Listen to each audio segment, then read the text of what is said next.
the resumption of peace talks are seriously impeded by the political crisis in the south. This has disturbed the peace process, and it has caused considerable concern in the international community. We, as facilitators, deem this a very serious situation, not because the peace process in itself is fragile, but because it is in the risk of being made fragile.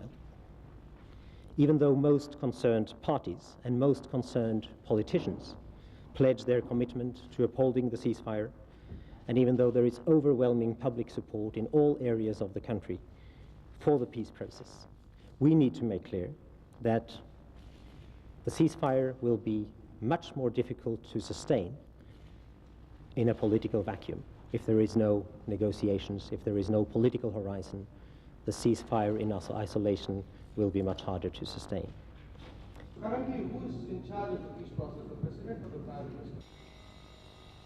It is clearly not, and it has never been, and it will never be, Norway's mandate to facilitate between the political parties in the south.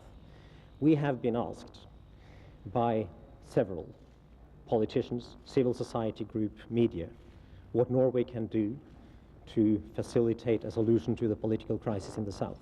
I would say there is an irony in this, because we've too often, or very often, been met with criticism that we're here at all, that we're engaging in this peace process. What on earth are we doing here? And now there are calls that we should even engage in the sullen politics. I can tell you what we can do about the political crisis in the south is nothing. As far as our mandate goes, we have one clear conclusion. Peace talks could have started tomorrow, provided there were clarity about who is holding responsibility on the part of the government for the peace process. Until last week, there was such clarity. Today, there is no such clarity.